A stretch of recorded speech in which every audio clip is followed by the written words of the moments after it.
But when you step back, and I think this has just really helped me across areas of my life, not just my professional, but when I step back and I try to understand instead of seeking to be understood, just the solution just becomes so much more clear. Welcome to the Vet Life Reimagined podcast. I have my friend and veterinarian Laci today. Laci is one of the most talented, caring, strong, and forward-thinking individuals I know in vet med. She is the definition of someone who thrives on learning and isn't afraid to pave a path if the right one is not there. She was the youngest chief of staff at Banfield. She started multiple businesses inside and outside of the veterinary industry, including Vet Live, an early telehealth platform. She is a forward thinker, often ahead of her time. As a warning, we do discuss suicide towards the end of the episode. So if you're not in a place to hear about that, please consider waiting to listen. Laci has grown from a lot of adversity and has much wisdom to share. So you have done a lot of different things in your career, and I think it's just easier if we start at the very beginning. So when did you know that you even wanted to get into veterinary medicine? I remember having a Child of the Week poster from, and I know it was second grade because the teacher was on there, or Student of the Week. And, I said I wanted to be a veterinarian. So from very early days, I think I might have had an astronaut period, like a kindergartner or something, but I chose veterinarian and it stuck. So Nice. Well, so going into vet school, did you have an idea of what being a veterinarian was going to look like for you, or? Well, I started working with a veterinarian. I think I was always a very serious-minded student. And, I knew getting into vet school was, supposed to be very difficult. So I started working with a mobile vet when I was in the fifth grade. And I'm sure that was probably not exactly legal, I but was to say, I'm impressed. Wow. but I traveled around with her and I cleaned some kennels and I washed needles and syringes. Yes, I washed needles.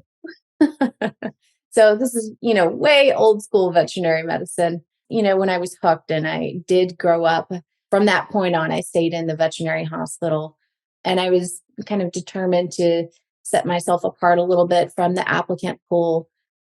And so I managed to find a path to go to college early. And I graduated from Tulane when I was 19. And that was just, a thing that I think helped me stand out. And yeah, I applied to 19 vet schools my senior year because everyone says, oh, it's just impossible. And I really wanted to get in. And I was accepted to a number and, thrilled to find an opportunity. I went to Texas A&M and I entered my first year as a DVM PhD candidate.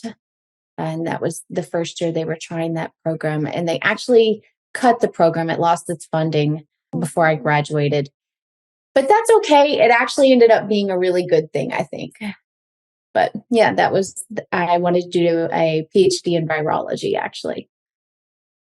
So did you think you would specialize in virology too? Like go on and do more with that? I did not think I wanted to be a traditional vet. I wasn't sure. I thought I was interested in lab animal medicine and being involved in the research on animals. And I thought, being a virus hunter sounded I just thought it sounded like the coolest thing in the world. So I didn't want to be a traditional vet. I was not entirely sure, by the time I started going through vet school, I wasn't entirely sure what my path would be, but I didn't think it would be traditional. Yeah. Well, I was reading that you actually kind of designed your fourth year to be a little bit of a unique track for yourself. So I have heard other people do that, which I think is a great way to really customize what fits you, and especially young when you're trying to figure things out. So can you talk more about that, how you kind of designed your fourth year?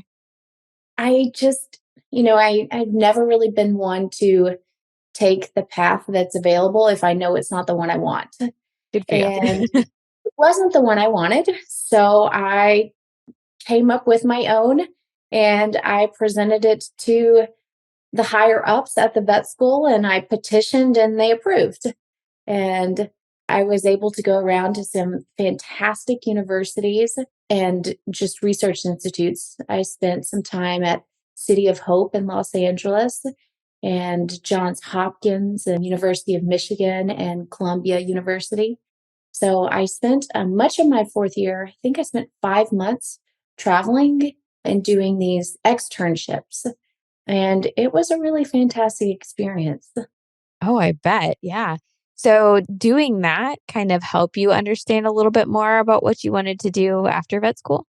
I thought, uh, so I did stay on the research track and I applied to Hopkins for a fellowship and a PhD program. And it's, just where I fell in love with, and they had a wonderful virology and comparative medicine program there. And I did not get in. I was their first alternate. It was just a one seat position that they have. It was, NIH funded. And that was a big letdown. And I had to shift and decide, what to do. So I talked with, a number of mentors that I had met along the way. And people said, go out and practice for a year, reapply if it's still your passion, but you never know. And I did. I went out, I practiced for a year at a high volume practice in Ohio. And I was the head of the exotics department. And that was a lot of fun. Oh, And wow. my thought process, I did like, learning about all these new species, but I thought I'm also going to get a lot of more experience with, the gerbils, mice, rats, that could be applicable, if I did want to stay on the track and apply to Hopkins again. It was a, baptism by fire. I remember July 4th weekend, I was on call and I had a GDV come in and I'm the only vet and I've been practicing less than a month. So I called Texas A&M vet school and had them on the phone talking to me. And that's so kind and amazing of them to do that. And then one of my techs in the OR had the book open for me. And that's how I got myself and that patient through that surgery. So Wow. Yep. Vets, we figured out. So yes. Yep, vets just find a way to make it happen. So it was a great experience at that practice. And I just was really thrown into a lot, which was scary at the time. And, I don't think it's how medicine, the transition happens too often anymore, which is probably for the best. Um, but I learned a tremendous amount, gained a lot of skills and confidence that would have taken years. So I'm grateful for that. yeah. And then from there, you moved to another vet hospital. Is that correct?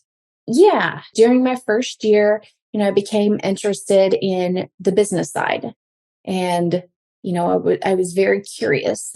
My boss at my first practice would, send us some very basic handwritten reports at the end of each month. And I became really interested in, learning how to read a P&L. And that led me to want to have my own practice. And so I actually joined Banfield. And this was back in the days before Mars came in. And I had a partner hospital in Brandywine, Delaware. And then I decided I wanted a second partner hospital. And I opened that one. And that was a lot of fun because, it was mine from the beginning. And yeah, I did that for a number of years. I had both of those hospitals and I was just kind of running back and forth between the two and very much enjoyed the aspect of it was a little bit of partner ownership, with the security of, not actually having to buy the hospital. And it was a very good experience. Learned how to manage and to build a team, so some of those things I hadn't been able to do as an associate vet. Yeah. Oh goodness, those are just like life skills too. So sound like you really started to enjoy the business aspect of veterinary medicine in addition. And it sounds like you were doing really well, building teams, running multiple hospitals, and you're still really young. I mean, as in like, well, just young in general, but I mean, new out of vet school. I mean, you hadn't been out very long. Is that correct? Correct. Yeah, I was 22 when I graduated vet school. Wow. 23 when I got my first partner hospital. And then I was their youngest chief of staff. And I guess I've just always not necessarily liked, I think of rules, because they had requirements for chief of staff. You have to be here for so long. And I was like, well, I think if I can meet, certain, targets that you guys approve upon, then we should be able to accelerate this. And you don't know unless you ask. And I've tried to do that. And that's what I did. So I made chief of staff in record time. And it's been a very good life lesson. And, one I kind of came about without even realizing really what I was doing. Yeah. So, Well, I did not realize that your negotiation skills go back so far. So that is wonderful. Well, I mean, it sounds like you may have learned that lesson early on, but was there a hard part of learning how to not be afraid to ask, kind of stick up with yourself, or did you feel like that came pretty naturally for you? no, it's scary every time. Absolutely. No, it's something I'm even now in situations that, I don't like conflict. Um, so it's always scary. And it's something, I take a lot of time to pause before and think, okay, is this really, the direction I want to point my vessel? And if it is, I have to stay true to myself and at least try.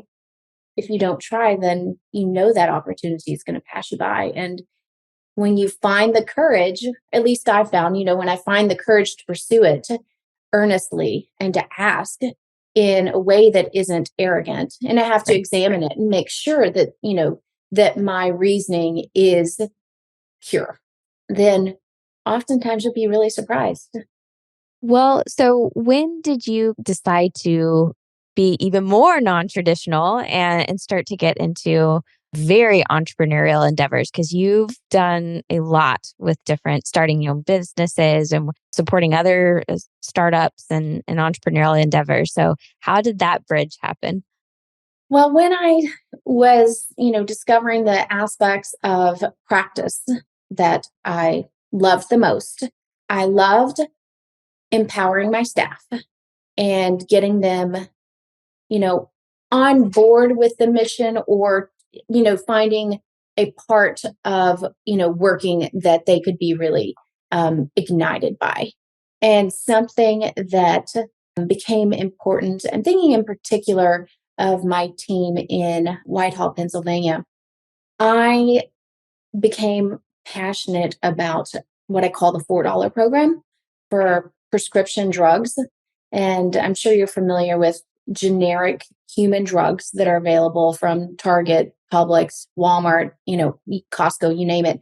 You can get so many of them. Some of them are now free. But back then it was a month supply, of the human, strength or prescription amount for 30 days for $4. And my staff and I, we started offering this to clients. Say, well, we can, order you veterinary formulation, or, here's one that it's generic. You're going to have to cut the pills in half. Sometimes you didn't need to. And it didn't work in every case because you have, small dogs or just dosages that are just drastically different between pets and people. But that became a theme of our hospital that really separated us. Clients loved it. It showed them that we really were not in it for the money. And it's a shame that, a lot of clients do think that, but it's reality. And it let us use their money, their funds that they had on the actual diagnostics that the pet needed.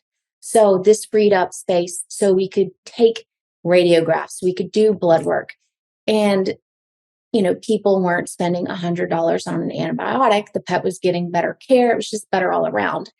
The staff loved it because it empowered them. They could talk with pet owners about, why we need to do this. And just everyone was happier.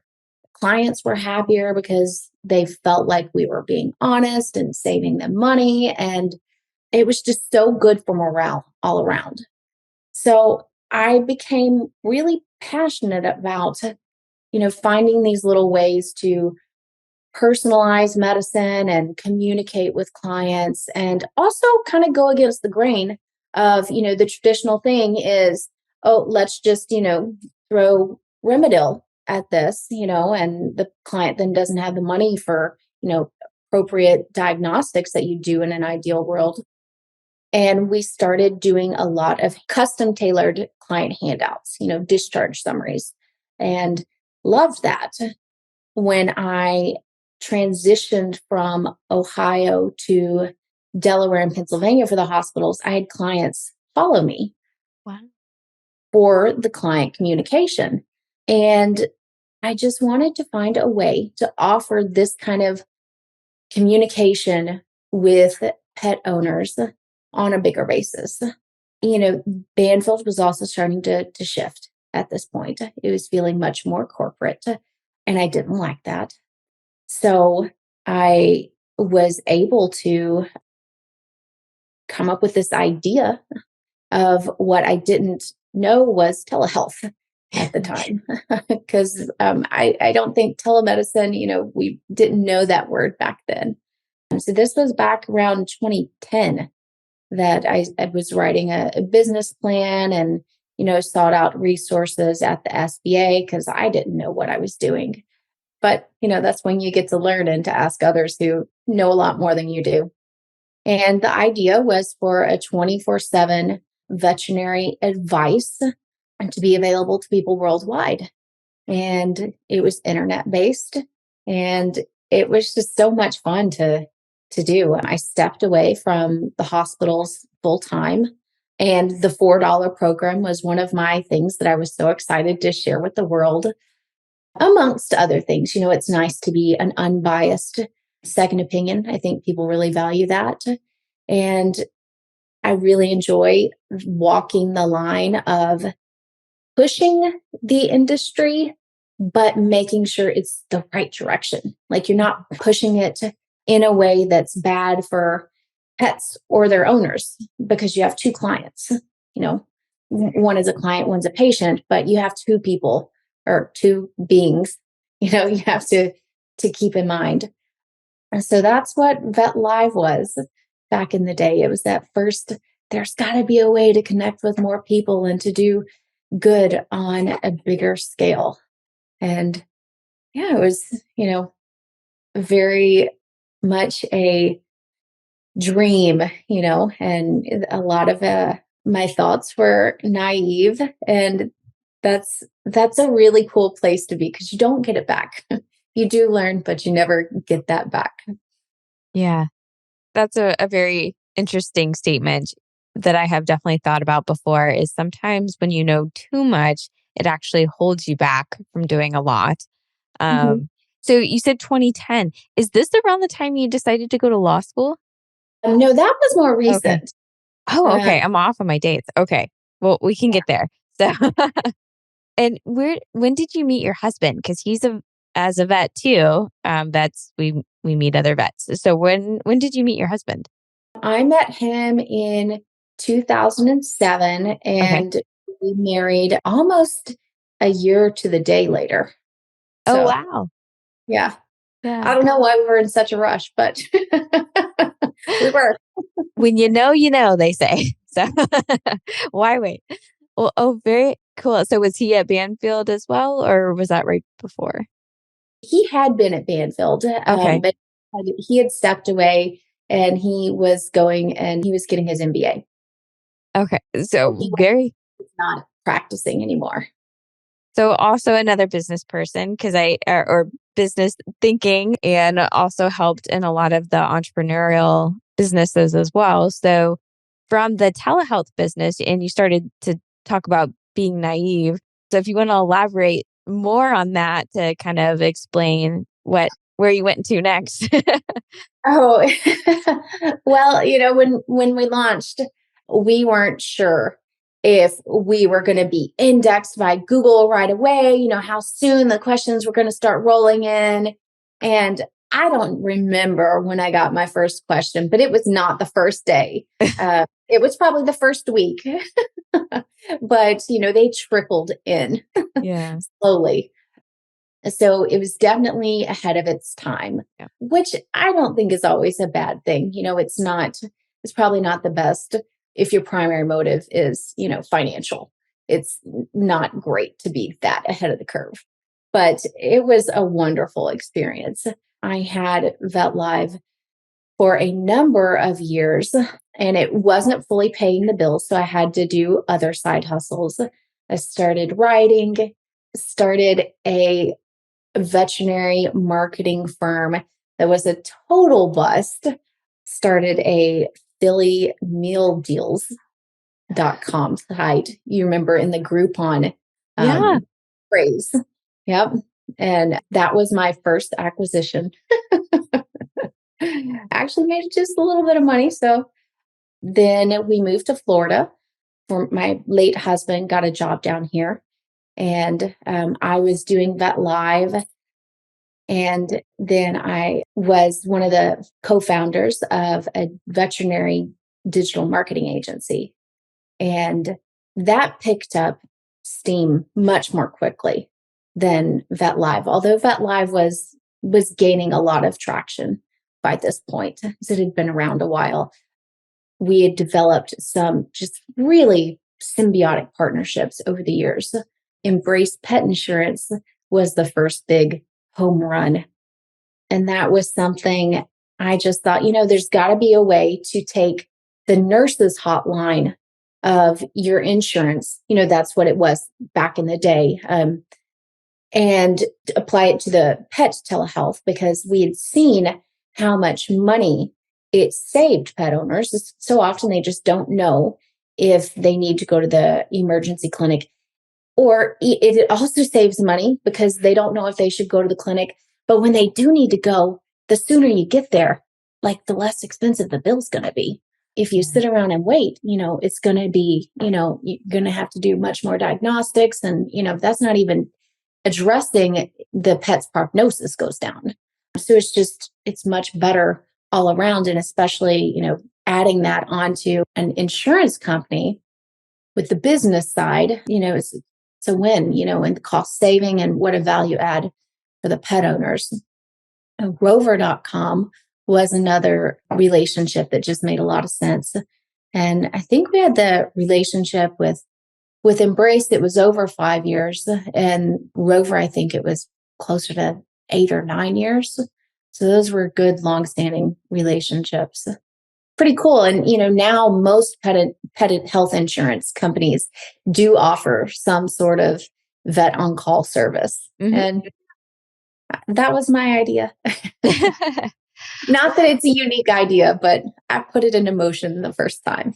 Yeah. Well, it does sound like you were very ahead of your time. And like you said, if you're looking to make a gazillion dollars, it's not the best, but it just shows that you are such a forward thinker and an action taker on top of it.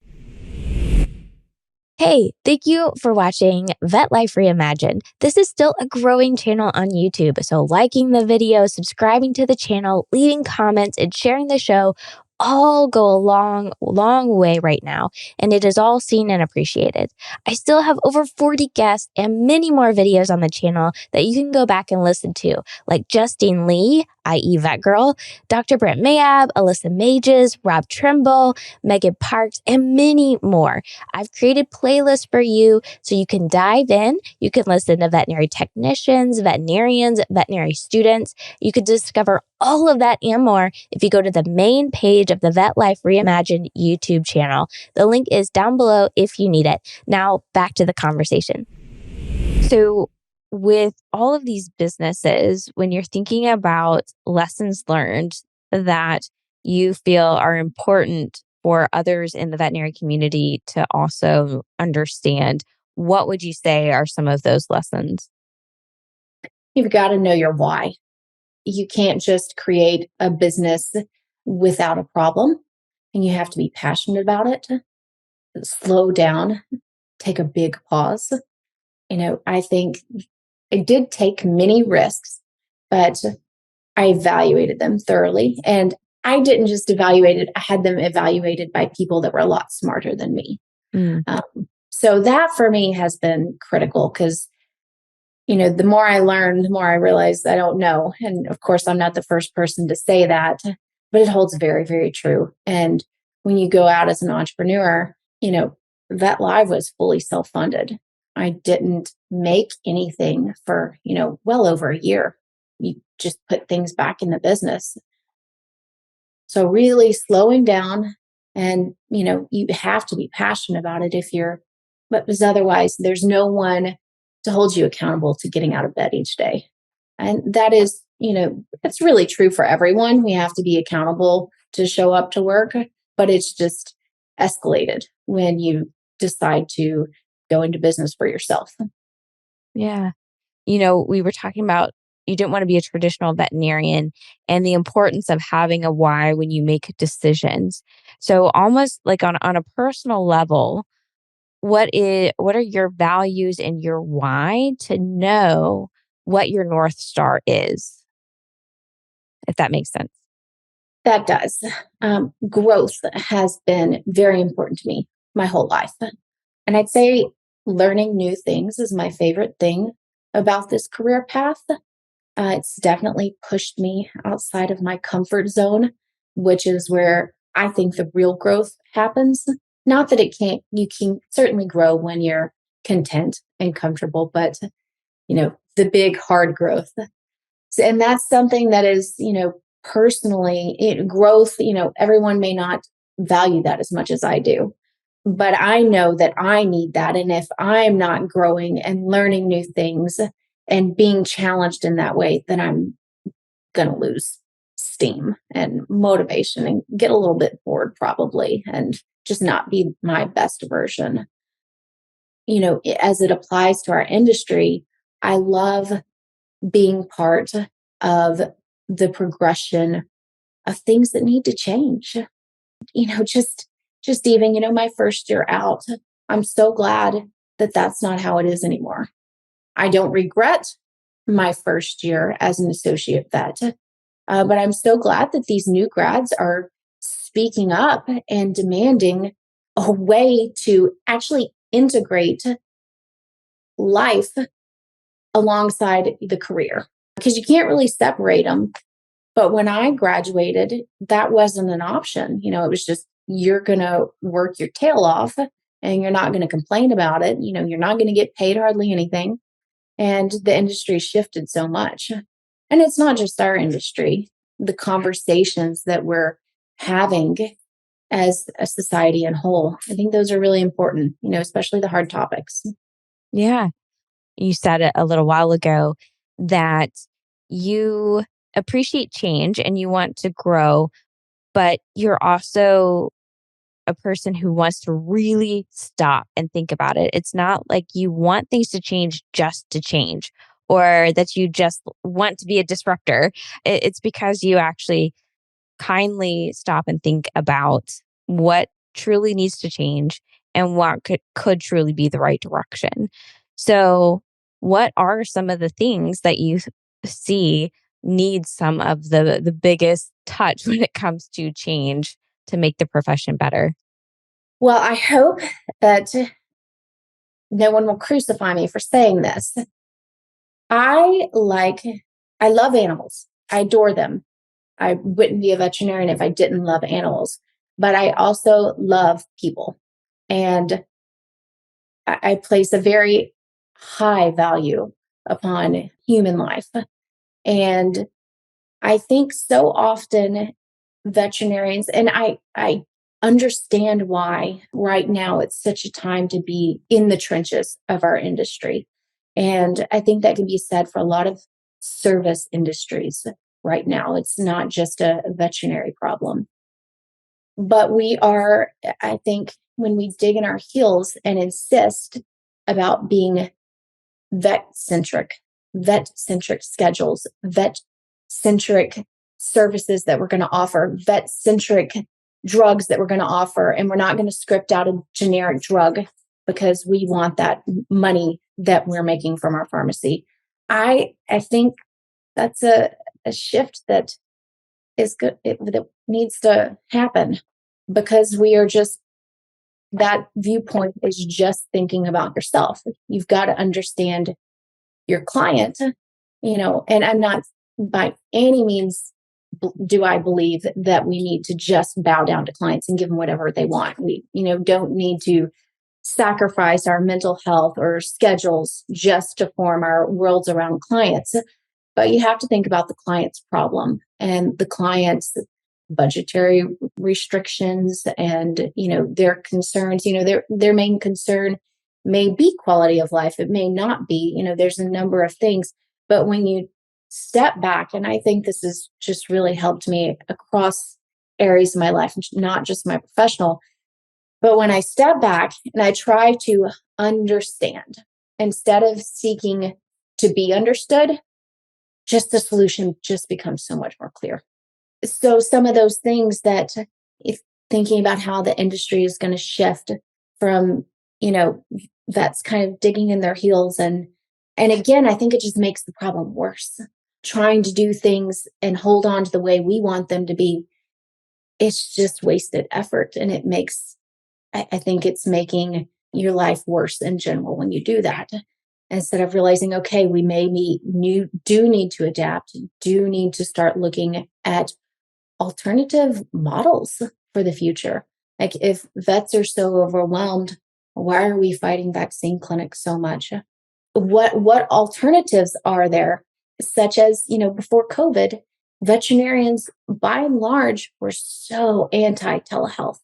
And of course, that is not across the board. There were exceptions and forward thinkers, but everyone was so threatened by it. And they just didn't stop to think, this could make my life better if I learn how to embrace it as a part of, veterinary medicine as the greater whole, not just think of it as a competitor to my clinic, because it's not supposed to replace in-person brick and mortar medicine. It's just supposed to complement it. When we can shift that mindset and think about having hospitals that are more client centric and staff centric, I think when you can put those as your goals, then you'll find your own life is better because you're not fighting everyone all the time. I don't think the future of veterinary medicine is going to slow down. I think the new generations are, absolutely going to drive it forward. And I think that's a good thing. Yeah. Well, your own example, when you were talking about implementing the $4 prescriptions and the client handouts, and you said your clients followed you. You moved states and they followed you. And so that just goes to show that you grew business by trying to listen to their needs and offer them solutions. In business, we always think about your audience, right? Those are our clients. So think about the client that we're trying to serve and how can we truly serve them best and be creative with those solutions. It's so true. And, and the client, also, being the pet got such better medicine. And at that time in my career, I was setting every single record at Banfield, financially speaking. I was, just week after week, it was amazing. And we didn't have to worry anymore. It was fun. It was fun. It made it fun because we looked at the problem and stopped trying to fit something. We just said, okay, what can work? And you really have to let go of old ideas and routines and just really say, okay, what other options are there? So many times you have to talk, or I think, we need to get out of our industry a little bit and look at how other industries do it. Being in veterinary medicine, I like to look at human medicine because they're ahead of us, and we can look to, find parallels, what works, what didn't work. We don't have to invent anything new, but we can learn so much from their mistakes. Well, going back to your value of growth and learning, and I completely agree that we need to kind of just stop and listen a lot of times, and including listening to people that are maybe more outside of our direct profession, whether it's human health. But I'm just really fascinated about you going to law school. So I'm so intrigued because I also want to advocate for veterinary voices in different places. So it's really highlighting this collaboration of veterinary medicine with all the other things in life that are all part of what we do. And so you, unlike a lot of veterinarians, have pursued learning more about law and legal things, which I think is so important. Important for a couple reasons. One, because it impacts our lives, but two, I think so many people, and I'm not going to lie, including myself, are a little scared by legal, right? We're so nervous we're going to get sued for something. So I'm really intrigued. What led you to decide to go to law school? And what have you learned in that process? That was a very thought out decision. It's got a couple of different layers, and it's pretty personal. So I lost my husband in 2015, and he died by suicide. My son was barely 2 years old at that point, and it was it was obviously a huge loss. It was one I did not expect or have a clue was coming. And it just ripped up my foundation. I stayed, I didn't take a single day off. I remember the morning of his passing, a wise neighbor came over and he said, if you can, keep going with your business each day, don't stop. You may find it's hard to get back in it if you stop.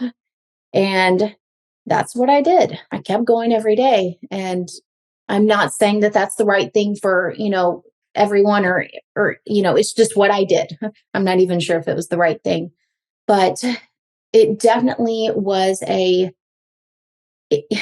it was a blow to my self-esteem and how I defined myself. There has been a lot of dialogue around mental health and suicide since then, but in 2015, it was still a taboo subject.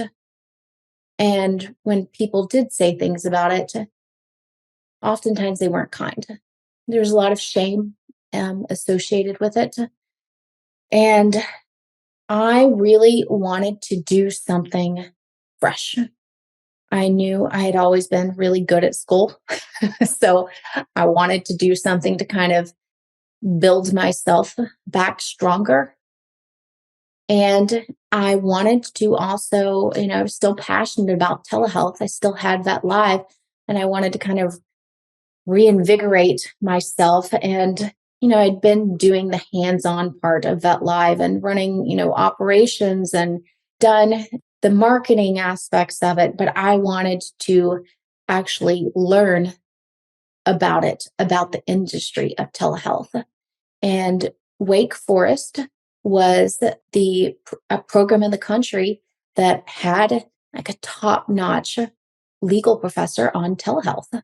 And he's, headline speaker. And just like you mentioned, Megan, the law intimidated me so much. I was scared of it. And I had shifted from having a two-parent household and, a partner in, negotiating and, even when you have a handyman come to the house, like my husband was the one who dealt with him. I now was doing everything. And I had to learn how to not be intimidated by this and to know, what my rights were. I had an incident when I was remodeling my house. And this was after my husband had passed. And I ordered this custom hood. And I had just this grand vision for it. And it came with this seam just ever so slightly off the center. And, I tried to get them to replace it because it's just an eyesore. And they said, oh, it's within, normal variations. And I was intimidated and I just was quiet, and it was a very expensive hood. And it just drove me crazy seeing this hood every day in my kitchen. And I just said, I have to figure out how to turn this into something good. And one of the things that I had an interest in was contract law. It's like I sign so many contracts every day. I never know what my actual rights are, and I want to learn. So between that and, finding, a school that had the telehealth professor, I was like, I want to go and study under him and learn what we've learned in the human medical field and what can apply, and just open up my mind to the possibilities. And that's why I went. So it's partly telehealth and partly a defective hood in my kitchen. Wow. Okay. So you went to learn. So what did you learn for not necessarily about the hood, but about telehealth and probably other things too. Yeah. Well, I think I learned partly just to believe in myself. I was in classes with, people that had far more experience in the law than I did. I was the only one in medicine. So I learned how to speak an entirely new tongue. Trying to speak legalese, it was incredibly overwhelming, and it was so daunting my first semester. I took, I learned about the Constitution. I learned that is a terribly dull class, con law. um, I learned, I do love contract law. I love negotiations, which is just interesting because I guess I kind of always did want to kind of push the envelope and negotiate for what I wanted, although I wouldn't have considered it negotiations at the time. So I just learned, more grit, how to sit down and grab your resources, gather experts, mentors, and to really apply yourself. And I was working. I had my son as a single parent with no family nearby, and, in law school. So I really got good at multitasking. I bet. Wow. Well, I kind of feel like we've come a little full circle on your journey and your values. And the thing that I love so much is that you continue to do such good in the world and to continue to keep pressing with helping others in our profession, the consulting work that you do, all the journalism that you do as well. I find fascinating. You've really been able to stay curious and find different things to do. It sounds like we get along or are very similar in that we like to do a lot of different things. So, Yeah. multitask very well because you're a stellar mom too. So before we have our final four questions, you have so much wisdom, and I want to make sure to just kind of open it up. Is there anything else I should have asked, or that you have on your heart that you would like to share with the profession at this time? One of the things that's helped me the most is learning the power of the pause and what that really means, and the permission to take a long pause. I know we have so many burnt out colleagues, and everyone feels pressure to move quickly and to add to their resume, or to, land the next associate position. And I think really slowing down and evaluating yourself and figuring out your priorities, that's been so helpful to me. It gives me permission to respond instead of reacting. And I think that's been just incredibly helpful on many, many areas of my life. Yes, and in all sizes, right? So it could be just pause before you respond to a client Mhm. or before you walk in or talk to your spouse or before you make a big life decision, like a different career, something like that. So yeah, Yeah, and absolutely. it's not always about pausing to, you know, calm your temper or something like that. It can also be pausing to say, you know what, I do need to draw this boundary. And that's a hard one for veterinarians to learn that boundaries are healthy.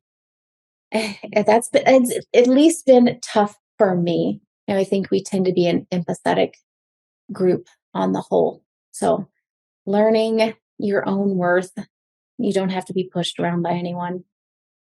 So, Exactly. Oh, well, that was wonderful. So to wrap up our time together, I have a final four questions. So the first one is, what is something people may get wrong about you? hmm,